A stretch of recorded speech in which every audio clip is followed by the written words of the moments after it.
그리고 오늘 이제 말씀은 우리 천오림 목사님, 전사님, 네, 얼굴은 목사님이시죠?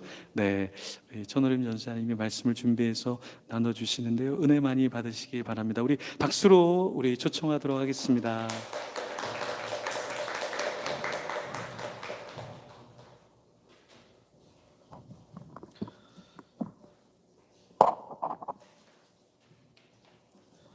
살찐 전현무를 닮은 추신수를 닮은 천오림 전도사라고 합니다. 반갑습니다. 자, 이런 개그는 비본질적인 유머죠, 그죠? 오늘 설교 제목은 본질적 비주류의 삶입니다. 우리 다 같이 한번 좀 읽어볼까요? 본질적 비주류의 삶. 시작. 자, 이사야부터 구약 성경의 마지막 책인 말라기까지 선지서라고 하죠. 선지서는 하나님의 말씀을 선지자의 이름으로 기록한 책입니다. 이사야는 남유다의 선지자입니다. 이사야는 무려 40년 이상 사역을 하셨기 때문에 내용이 방대해서 대선지서라고 합니다. 성경은 총 몇 권이죠? 66권이죠? 네, 맞습니다. 이사야는 총 66장까지 있습니다. 기억하기가 좀 쉽겠죠? 자, 오늘 모든 선지서가 이사야 한 권에 압축된다고 할 만큼 굉장히 중요합니다. 마가복음의 경우에 이사야의 인용으로 시작이 될 정도입니다. 이사야는 신구약의 그 징검다리 역할을 합니다. 선지서 중에 가장 풍부하게 신약을 담아내는 것이 바로 이사야서입니다. 오늘 본문 앞에 1장은 이스라엘의 과거 배역의 역사와 정죄 받아 망할 수밖에 없는 인간에 대해서 서술하고 있습니다. 그 이사야 1장을 한번 시간 내서 꼭 읽어보시기를 권유합니다. 자, 오늘은 2장이죠. 자, 이 2장의 말씀들 아까 우리 봉독했기 때문에 쭉 이제 보도록 하겠습니다. 자, 우리 말일부터 한번 보도록 할 텐데요. 2장 1절부터 보도록 할 텐데요. 여기서 말일은 세상 끝날을 의미합니다. 동시에 말일은 예수님의 탄생에서부터 예수님의 재림까지를 말하기도 하죠. 이미 예수님은 십자가의 죽으심으로 구원을 성취하셨지만 우리는 아직 하나님의 임재의 날 그때가 오지 않으므로 그 천국을 이루면서 살아야 합니다. 그 이단 가운데는요, 믿기만 하면 모든 죄가 이제 사해졌기 때문에 천국 가기 전까지 죄 짓고 살다가 회개하면 된다는 식의 교리를 전파합니다. 하지만 성경은 그렇게 가르친 적이 없습니다. 우리는 시대적으로 말일을 살아가고 있는 사람들입니다. 결국 말일에는 그 말씀을 듣는 자들, 믿는 자들, 그리고 그렇게 정의와 공의대로 그 말씀대로 사는 자들을 하나님이 구별하실 것입니다. 하나님을 믿는 사람들과 그렇지 않은 사람들이 모두 모이게 될 것입니다. 자, 이때는 하나님을 사랑하는 자들에게 위로와 회복의 날이 될 것이고요, 하나님의 존재를 끝까지 부정하고 대적하고 대항하는 자들에게는 심판과 재앙의 날이 될 것입니다. 누군가에게는 두려운 심판때겠지만 누군가에게는 하나님을 만나는 평화의 시간이고 세상에서의 모든 아픔을 보상받는 시상때가 될 것입니다. 자, 신자든 불신자든 인간이라면 모두 다 신학을 가지고 있죠. 신자들이 하나님을 믿는 성경에 입각한 신학을 가지고 있다면 믿지 않는 사람들은 하나님이 없다는 것이 그들의 신학입니다. 즉, 신학이 없는 게 아니라 어떤 신학을 갖고 있는지가 문제입니다.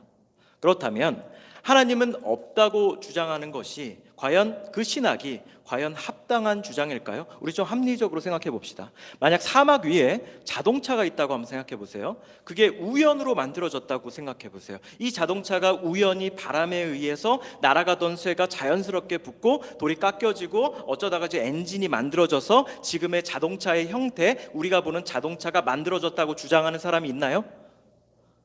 이렇게 말하는 사람 있다면 그 일상생활 가능할까요? 말도 안 되는 얘기죠. 근데 이 말도 안 되는 얘기를, 이 비합리적인 얘기를 더 큰 우주에 대입시키고 인간에게 대입시키는 사람들이 있습니다. 있는 게 아니라 많습니다. 내 손가락의 세포조차, 이 보이지도 않는 이 코로나 바이러스조차도 이 변종이 계속 생겨가지고 우리가 그 실체를 규명하지 못해서 다들 이렇게 힘들게 있는데, 우주가 어쩌다가 꽝 한번 폭발로 인하여서 우연찮게 어쩌다가 만들어졌다라고 주장하는 것은 신앙을 떠나서 그냥 합리적으로 생각해도 좀 너무 터무니가 없지 않습니까? 자동차보다 인간은, 그리고 지금 이 자연계와 우주는 수천억에 또 수천조를 곱한 것보다 훨씬 더 복잡합니다. 그래서 천문학자들 가운데 기독교인들이 많은 거 아세요? 밝혀낼 수 없기 때문에, 이해할 수 없기 때문에 오히려 종교를 갖게 되는 겁니다. 역설적으로 그래서 절대자의 존재를 인정하게 되는 겁니다. 우리가 딱 이해할 수 있는 딱 그 정도의 수준, 딱 그 정도 영역의 수준이라면 과연 하나님으로 인정하실 수 있겠습니까? 저에겐 둘째 아들이 있습니다. 지금 첫째는 9살인데 둘째는 이제 막 돌이 지났어요. 둘째를 키울수록, 첫째 때는 잘 몰랐는데 둘째를 키우면 키울수록 내가 하는 게 별로 없다고 느껴집니다. 나는 이게 물을 주고 분유 사서 먹였는데 어느새 키가 자라고 말을 합니다. 아빠, 엄마 이제 합니다. 제가 했습니까? 새벽에 제가 뭐 이를 끼웠나요? 언어를 무슨 제가 이식했나요? 뇌를 이식하고 확장하는 수술했나요? 키를 늘렸나요? 한 게 없어요. 제가 한 게 아무것도 없습니다. 부모는 물 주고 분유 줬는데 아이는 놀랍게 성장합니다. 그게 하나님의 이치입니다. 그래서 위를 보게 되는 겁니다. 이럴 때 자연을 보면, 자녀를 길러보면 하나님의 존재를 더욱더 인식하게 된다는 겁니다. 혹시 여기 아직 미혼이신 분들 신앙을 더 키우고 싶으시면요, 결혼하세요. 그리고 아이를 길러보면 신앙이 좀 더 자라더라고요. 저는 그랬어요. 크신 하나님을 삶 속에서 만나게 됩니다. 이것이 하나님의 존재를 핑계할 수 없는 증거입니다. 불신자들이 주장하는 그 레퍼토리 중에서 하나님을 볼 수 없고 만질 수 없기 때문에 못 믿는다고 얘기하죠. 그죠? 개미는 인터넷을 이해하지 못합니다. 하지만 인터넷 존재합니다. 개미가 볼 수 없다고 해서 그게 없는 겁니까? 어차피 아무리 얘기해줘도 개미는 알아듣지 못합니다. 그런데 그건 이미 존재하는 실증적 사실입니다. 로마서 1장 20절에 이런 말씀이 있죠. 자, 다 같이 한번 읽어볼까요? 자, 시작.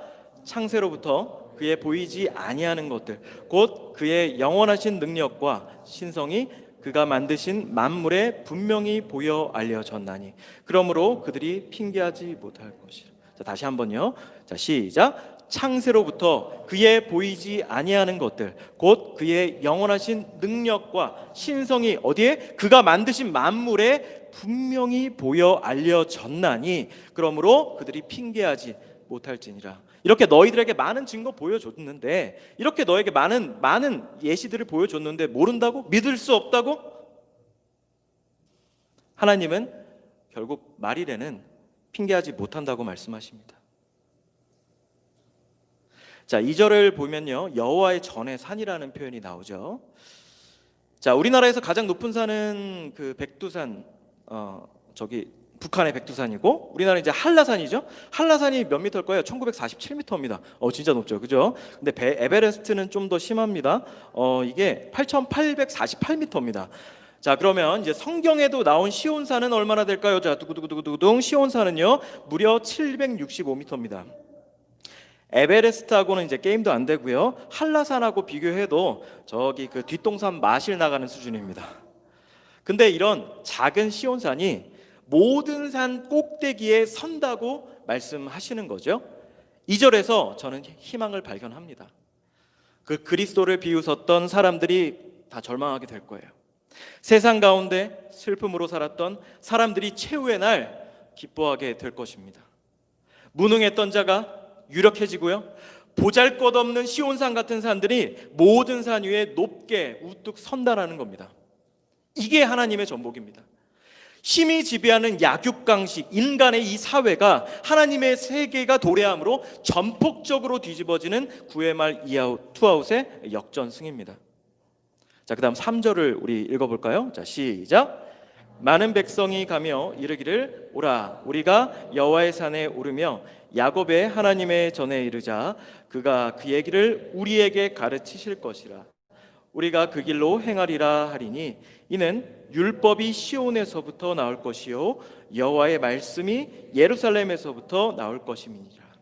3절을 1절과 연결했을 때 우리가 무엇을 알 수 있냐면 이것은 강력한 경고의 메시지입니다. 이스라엘 백성들이 하나님 말씀대로 살지 않으니까 이 말씀을 이방인들에게 주시겠다는 말씀이거든요. 이방인들이 시온에서 율법을 배우고 나간다는 것이죠. 이제 교회 안에서 말씀 배우고 신자들끼리 우리 안에서 그들만의 리그를 만들라는 얘기가 아니라 이 복음 들고 곳곳으로 사방으로 나가야 된다는 것이죠. 이것이 바로 전도의 사명, 그리스도인의 사명입니다. 그래서 하나님의 율법에 따라서 제대로 살지 않으면 이방인들에게 주시겠다는 말씀이에요. 이방인들이 시온에 와서 하나님의 말씀을 배운다는 거죠. 그 이유에 판단하시는데, 그럼 여기서 판단하시는 기준이 무엇이냐? 바로 하나님의 말씀, 토라, 성경입니다. 그 7, 80년대만 해도 그 진한 쌍꺼풀의 남자가 인기를 끌었습니다. 그죠? 예. 좌측은 누굴까요? 모르시죠? 예, 저도 몰랐어요. 남궁원이고 우측은 신성일 씨라고 합니다. 아시는 분은 아시겠지만 2000년대 초까지만 하더라도 남녀노소 쌍꺼풀 수술 엄청 많이 했어요. 그죠? 그래서 저 태어났을 때 어른들이 얘는 돈 벌었다, 눈 진짜 예쁘다, 이렇게 그때는 그랬습니다. 근데 지금은요, 느끼하다고 합니다. 옛날에는 이쁘다며. 근데 지금은 왜 기준이 바뀌었냐라는 거죠. 요즘은 쌍꺼풀이 없는 남자가 담백하고 좋다고 합니다. 제가 보기에는 성실하지 않아요. 여백이 많아요. 이목구비가 좀 게으릅니다. 근데 이런 사람들이 좀 인기가 많죠. 대만 카스테라가 몇 년 전까지만 해도 인기가 많아서 줄 서서 먹어야 됐죠. 그죠? 근데 지금은 정부에 몇 개 없습니다. 취향이라는 것이, 트렌드라는 것이 이렇게 가변적이고 변화무쌍합니다. 저는 좌절하지 않아요. 왜냐하면 대략 한 30년 정도 뒤에는 저의 시대가 올 겁니다. 원래 유행은 원래 복고로, 레트로로 계속 돌고 도는 거니까. 자, 사람을 기준으로 삼지 마세요. 특히 청년분들, 세상의 대세를 따라가지 마세요. 그 흔들리는 바위에 불안하게 서 있지 말고 오직 변치 않는 만고불변의 성경 말씀이 여러분들의 삶의 기준표가 되시기를 바랍니다. 세상의 기준으로 살아가는 사람은 결국 실망과 낙심, 허무한 절망감으로 매일을 살아가게 될 것입니다. 그러나 그 성경 말씀이 기준이 되어 살아가는 사람들은 흔들리지 않는 반석 위에 서게 될 것입니다. 결국 하나님의 때에 옳은 판단을 받게 될 것입니다. 그 길, 하나님의 말씀에 입각한 그 인기 없는 그 비주류의 판단 기준으로 우리 모두 품는 교회 성도들 나아가십시다. 제 은사 목사님이 그 며칠 전에 저에게 전화를 하셔가지고 이런 말씀을 좀 해주셨어요. 비본질은 안 변하면 망하고 본질은 변하면 망한다. 이해가 되시죠? 바이러스 상황으로 온라인 예배 드리고 비대면 예배, 다양한 방식으로 예배는 드리지만 그 가운데서도 드리는 우리 마음의 본질은 변해서는 안 된다라는 겁니다. 자, 그렇다면 하나님의 말씀을 순종함으로 받아들이는 사람들은 어떻게 변할까요? 자, 4절을 볼게요. 칼을 만들던 쇠로 보습, 그러니까 보습이라는 게 쟁기, 농기구를 말하는 겁니다. 농기구를 만들고 창을 가지고 낫을 만듭니다. 그러니까 무기를 만들던 그 쇠로 먹거리를 만드는 기구를 만드는 거죠. 생각해 보세요. 사람 죽이고 피를 흘리던 그 무기로 사용되는 그 쇠조각이 먹을거리를 창출하는 농기구로서 아름답게 사용되는 겁니다. 마치 사람을 죽이는 다이아나마이트가 동굴을 파는 도구로 사용되는 거죠. 원래 취지가 그거였습니다. 악의 도구가 선의 도구로 바뀌는 아름다운 장면입니다. 말씀을 제대로 받은 사람들은요, 은혜의 도구로 바뀝니다. 조폭이 하나님 말씀 듣고 개가천선했다는 말은 과장이 아닙니다. 저 성격 별로 안 좋거든요. 근데 말씀 듣고 조금 좋아졌어요. 말씀은 우리를 하나님의 말씀에 입각해서 살아가게 합니다. 서로 사랑하게 만든다는 겁니다. 설교 말씀을 준비하면서 이 구절을 보는데 갑자기 이런 찬양이 생각이 났어요. 사막에 샘이 넘쳐 흐르리라. 사막에 꽃이 피어 향내 내리라. 주님이 다스리는 그 나라가 되면은 사막이 꽃동산들이, 사자들이 어린 양과 뛰놀고 어린이들 함께 뒹구는 참 사랑과 기쁨의 그 나라가 이제 속히 오리라. 말씀은 이렇게 화평케 하는 도구로 사용게 됩니다. 하나님은 선하시고요, 그 말씀을 주시는 그 말씀은 선합니다. 그 말씀은 악한 우리를 선한 도구로서 바꾸게 하십니다. 서유럽 기독교도가 이슬람교도에게 점령당한 성지 예루살렘을 탈환하기 위해서 11세기 말부터 13세기 후반에 걸쳐서 8번이나 일으킨 원정 이 십자군 전쟁에서 대략 200만 명의 사람들이, 무고한 사람들이 희생을 당했습니다. 말씀으로 사람을 살리고 구원케 하는 것이 아니라 이것을 근거로 사람을 죽였다는 겁니다. 말씀이 분열과 전쟁의 도구로 사용되는 어리석음을 우리는 역사를 통해서 배웠습니다. 하지만 우리 인간은 그 실수를 반복합니다. 오늘날 한국 교회가 그렇습니다. 말씀으로 사람을 사랑하고 연약한 자를 돌보는 것이 아니라 정치적 이념, 이데올로기로 무장해서 사람을 죽이고 세상의 빛과 소금이 되고 상식을 초월하는 신앙이 되는 것이 아니라 상식만도 못한 신앙이 되고 성경 말씀을 피켓으로 삼아서 상대방을 공격합니다. 남을 죽입니다. 남을 비방합니다. 제가 신학대학원에 입학하기 한 몇 년 전에요, 어떤 신학교 게시판에 토론글이 좀 올라와서 제가 좀 참여한 적이 있습니다. 목회자가 결코 성도보다 특별하지 않고 모든 성도는 각자의 독특한 소명이 있다라는 그 주제로 제가 제 글을 썼는데요, 거기에서 우리 신학생들이 집단적으로 저를 공격한 적이 있습니다. 야, 그럴 거면 세상 일이나 하지 왜 그 목회자가 되려고 하냐, 뭐 그런 식의 말들이었습니다. 세상 일이라니요. 전 주중에 5일로 일합니다. 자, 여기 계시는 분들 주 5일자 한번 손 들어보세요. 주 5일 근무제 하시는 분들. 여기는 안 계시네요. 자, 대부분 주 5일 근무하시죠? 예, 전 주 7일 근무자입니다. 저는 그 일 안에서 만나는 사람을 통해서 일터 선교를 또한 하고 있다고, 저는 그것이 이 지금 설교 사역보다 작다고 느낀 적이 없습니다. 그때 저는 교회 내부가 세상보다 더 무섭구나 느꼈어요.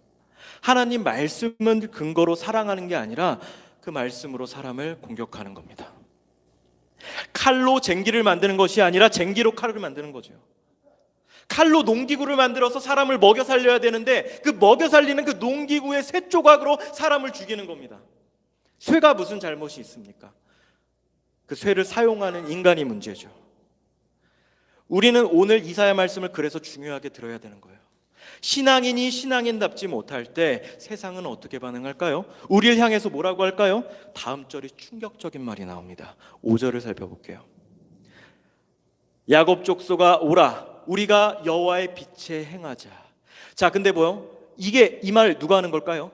시온에서 말씀을 들은 이방인들이 이스라엘 백성들에게 하는 말입니다. 기가 찰 노릇입니다. 주객이 전도됐어요. 믿는 자들이 세상을 향해서 오라 여호와의 빛에 행하자 이래야 되는 거 아니에요? 근데 오히려 말씀을 받은 이방인들이 오히려 야곱 족속들에게 오라 여호와의 빛에 행하자 말하는 거 아닙니까? 어이가 없는 겁니다. 이 말씀은 지금 우리에게도 동일하게 적용됩니다. 예전에 교회 다닌다고 하면 그래도 저 사람은 정직하고 믿을 만하다고 사람들이 말했죠. 그죠? 딴 건 몰라도 거짓말은 안 하겠지. 어디 가서 사기는 안 치겠지. 뭐 이런 암묵적인 기대치가 있었습니다. 근데 지금은요, 말씀 갖고 장난칩니다. 사기칩니다. 그죠? 더 치밀합니다. 종교를 빌미로 장사하는 종교 사기꾼들이 득실합니다. 그러니 지금 교회 다닌다고 하면요, 피해요. 경계합니다. 일부의 얘기라고 하지 마세요. 이미 일부의 수준을 넘었습니다. 심지어 어느 식당에는요, 교회 다니는 사람 들어오지 말라고 합니다. 유튜브 댓글에는 교회 다니는 사람 다 학교에서 회사에서 대놓고 무시하고 따돌리겠다고 합니다. 자, 여기 계시는 성도님들 얼마나 힘드세요? 직장에서 믿지 않는 배우자와 함께 하느라 얼마나 힘드세요? 그리고 세상에 여러분들 그렇게 생각하는데 얼마나 힘드세요? 여러분들을 그렇게 지금 바라보고 있어요. 가슴이 아픕니다. 개독교 합니다. 크리스찬들의 명예와 사회적 인식이 바닥이 아니라 이제 지하에 떨어졌습니다. 우리가 자초한 일 아닙니까? 자, 이제는요, 개독교라고 해도 옛날에는 개독교라고 하면 어땠어요? 마음이 아팠죠. 그죠? 이제는 개독교라고 하면 개독교 별로 충격받지도 않아요. 익숙해져 버렸어요. 그런가 보다. 이게 무서운 겁니다. 그런데 다행스럽게도 그래도 아직까지 예수님을 욕하는 사람들은 그렇게 많지 않은 것 같아요. 예수의 삶이 그릇되었다라고 말하는 사람들은 불신자 가운데서도 거의 없습니다. 믿지 않는 사람들도 목사들이, 교인들이, 성도들이 예수님 좀 잘 좀 믿으라고 가르쳐주고 있어요. 성경 말씀대로 성경의 예수님처럼 살아가시라고 훈계해 주십니다. 오늘 본문의 상황과 맞아 떨어지죠? 성교는 외부자적 관점에서 보지 않으면 실패합니다.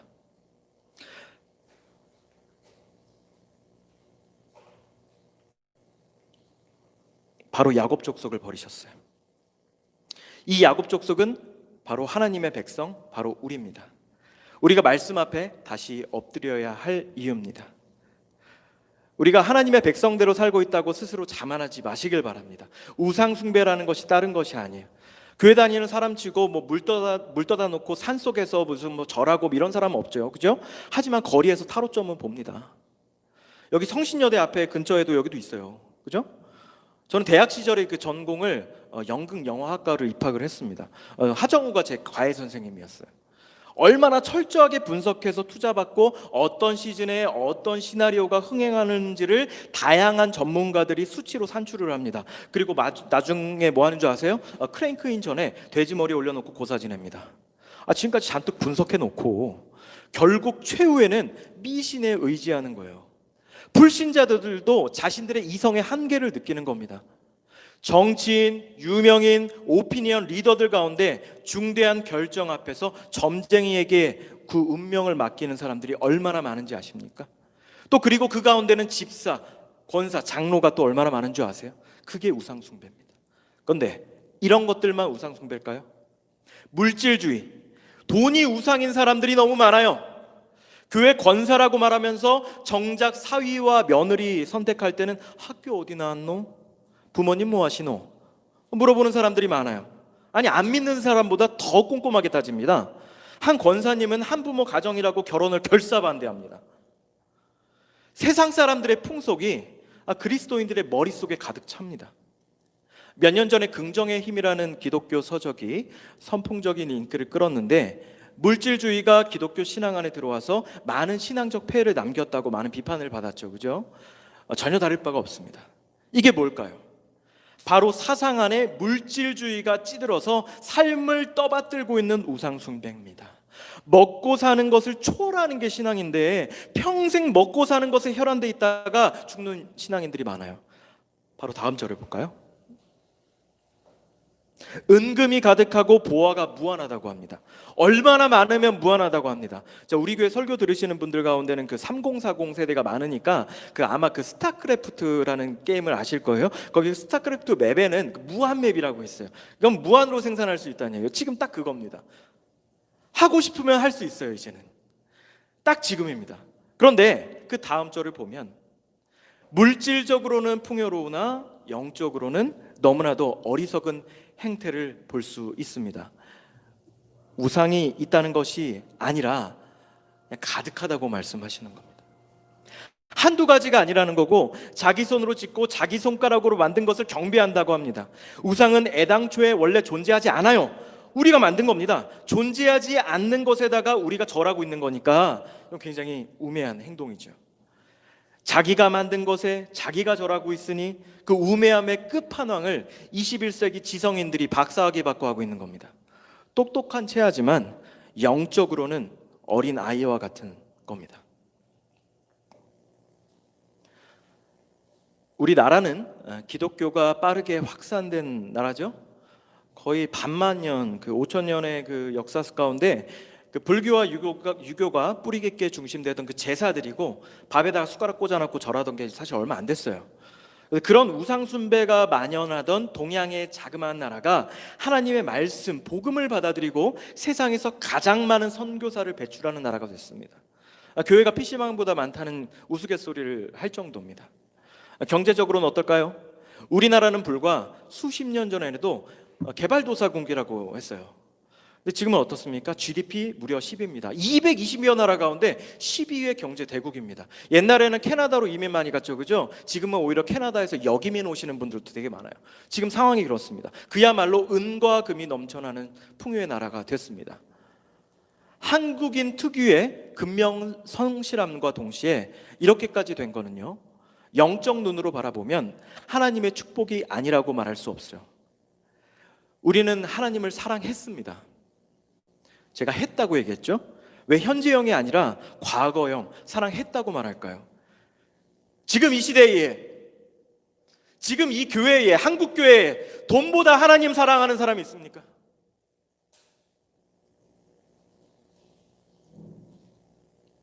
우리나라는 경제적으로 은과 금이 넘치지만 영적으로는 쇠약하고 타락한 시대가 됐어요. 몸의 편리함으로 영혼의 타락을 맞바꾼 겁니다. 자, 한국은 코로나로 평균 1.4명 죽지만 자살로는 34명 죽는 나라입니다.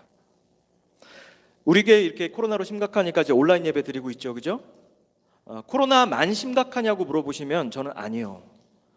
코로나 더 심각하시냐고 물어보면 전 예라고 대답하겠습니다. 행복을 추구하려고 물질의 손을 잡았다가 영혼이 잘려버리고 불행해졌습니다. 부하려다가 도리어 가난해졌습니다. 돈이 많아져서 하나님과 멀어졌다면 그 돈은 재앙입니다. 가난할 때는 하나님을 찾다가 풍요로워지면 하나님은 이제 필요 없다면서 떠납니다. 그리고 이해되지 않는다고, 설명할 수 없다고 또 그럽니다. 언제부터 신앙이 설명이 가능했어요? 여러분들은 설명이 되어가지고 이 품론교회에 오셨습니까? 어디 기독교가 설득하는 종교입니까? 머리는 커졌지만 영적으로는 황폐해진 거예요. 유럽이 그랬고 미국이 그랬고 우리나라가 지금 그렇게 되고 있습니다. 모든 나라는 이런 전철을 밟아요. 풍요로움을 쫓다가 막상 풍부해지면 그 풍부함을 주신 이를 외면하는 겁니다. 동서고금을 막론하고 어리석은 것은 인간의 본질입니다. 그런 어리석음을 반복하면 어떻게 될까요? 그 다음 절을 볼까요? 천한 자도 절하며 귀한 자도 굴복하오니 그들을 용서하지 마옵소서.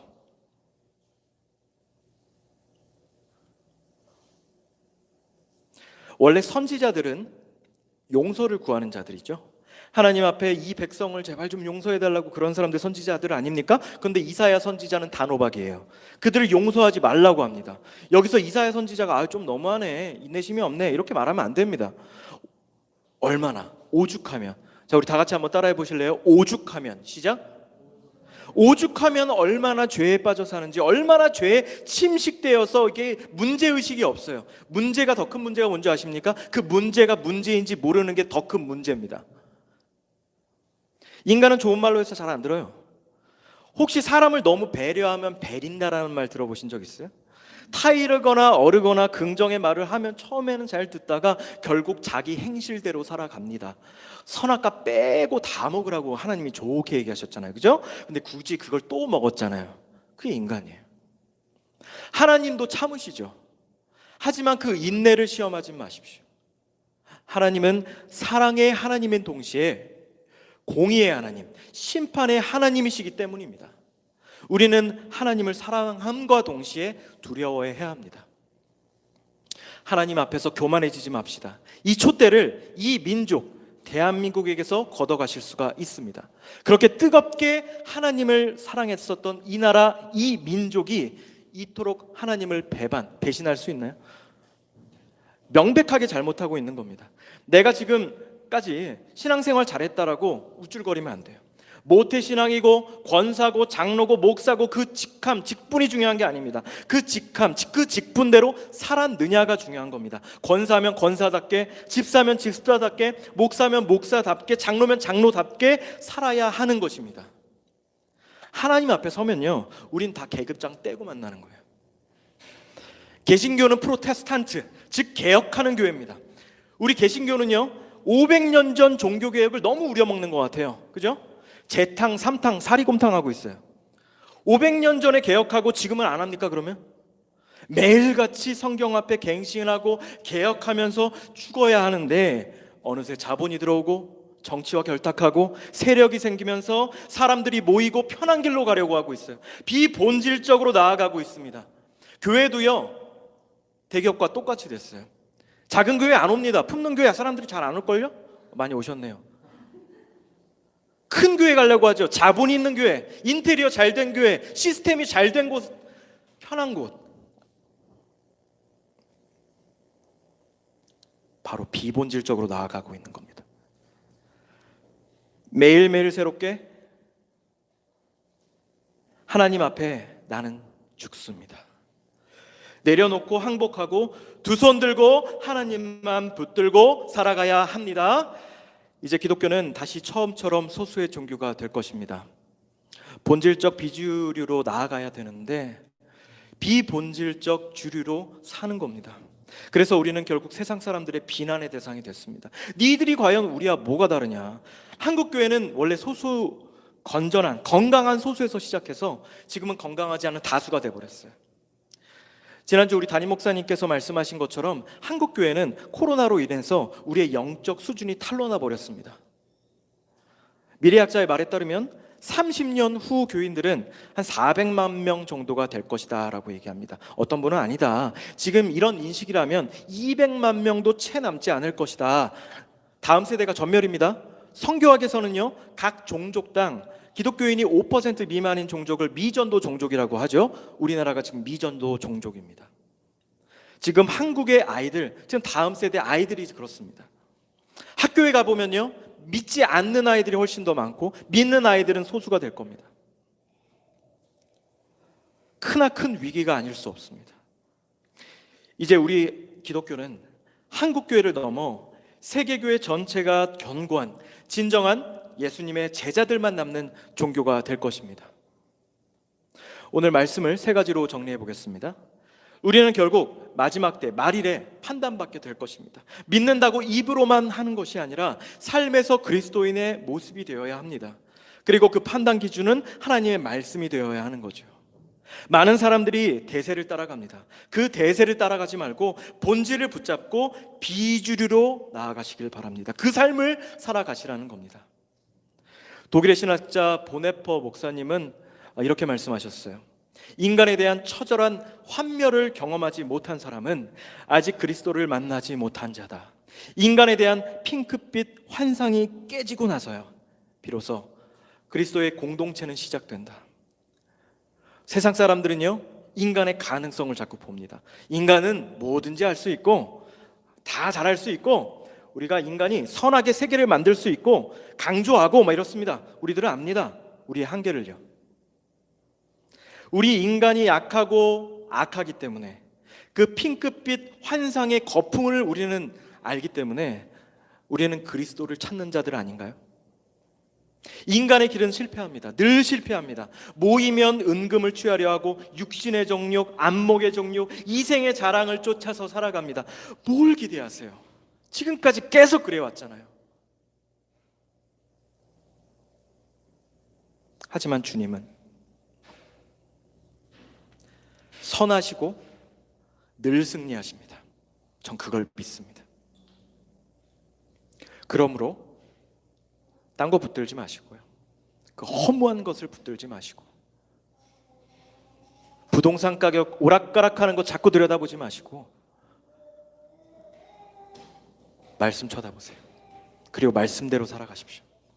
하루에 성경 몇 장 읽습니까? 하루에 성경을 얼마나 보십니까?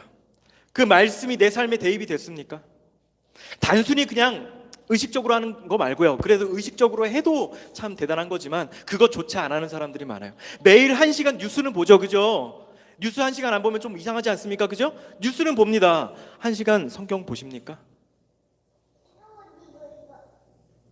파멸로 가는 인간의 길을 선택하는 거예요.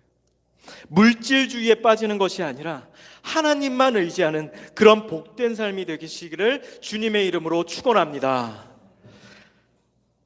많은 사람들은 대세를 따릅니다. 하지만 그리스도인은 본질적 비주류의 좁은 길을 선택할 수 있어야 합니다. 자, 마지막으로 이 설교를 들으시는 온라인, 오프라인 모든 성도님들에게 질문합니다. 남은 인생 하나님 말씀으로 주야로 묵상하며 살아가려고 몸부림치는 본질적 비주류의 삶을 선택하시겠습니까? 아니면 먹고 사는 문제에 집중해서 세상 사람들과 전혀 다를 바 없는 그 가치에 얽매여서 사는 그 비본질적인 삶을 쫓아 살아가실 겁니까? 기도합시다. 오늘 우리에게 주신 말씀을 기억하면서 회개하며 기도하십시다.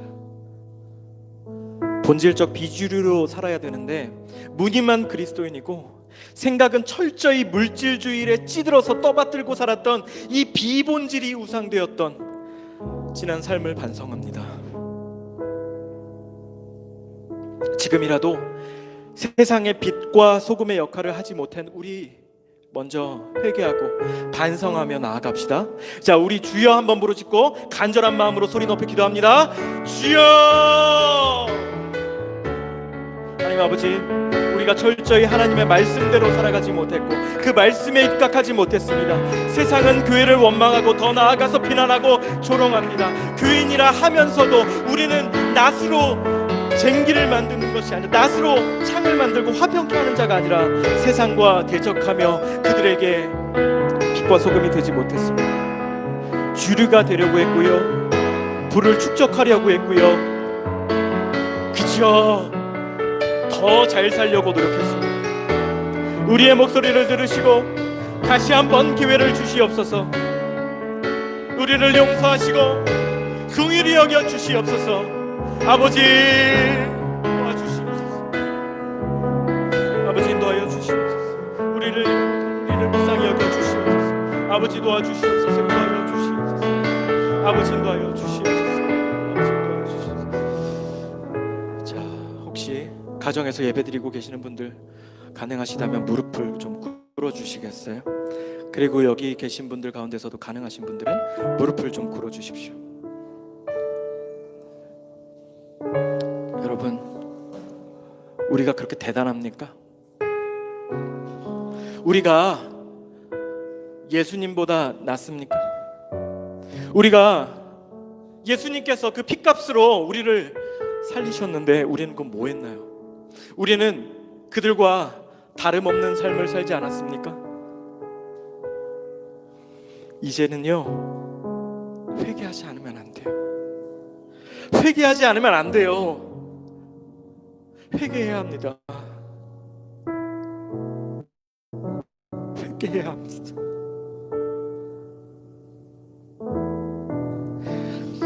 여러분들 삶에서 회개하시길 바랍니다. 그리고 이 시간 잠시 우리 침묵으로 기도합시다. 아버지, 우리가 그렇게 살아가지 못했습니다. 본질적인 것을 붙잡지 못하고 비본질을 붙잡면서 살아갔습니다. 아버지, 우리를 용서하여 주시고 우리 한국교회를 기억하여 주시고 우리 한국교회 성도님과 한 사람 한 사람 주님께서 붙잡아 주시옵소서. 인도하여 주시옵소서. 우리를 용서하시고 긍휼히 여겨주시는 예수님의 이름으로 기도합니다. 아멘.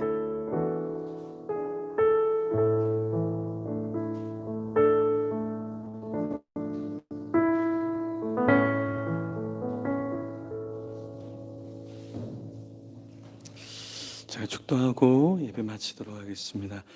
지금은 우리 주 예수 그리스도의 은혜와 그 크신 아버지 하나님의 사랑과 성령 하나님의 교제 교통 위로 충만 영적인 잠을 깨우시는 역사가 오늘 말씀을 듣고 주님, 제가 세상의 주류가 아니라 하나님 나라의 주류가 되기를 원합니다. 하나님, 본질을 추구하게 하여 주시고 하나님을 붙잡고 예배하며 물질을 취하지 않는 자 되길 원합니다. 결단하는 자들과 품는 교회와 또 영상으로 함께 예배하는 자들과 선교지에서 주님 앞에 모든 것을 내려놓고 이 땅에서 비주류가 되기를 소원하는 선교사님들 머리 위에 지금부터 영원토록 있을지어다. 아멘.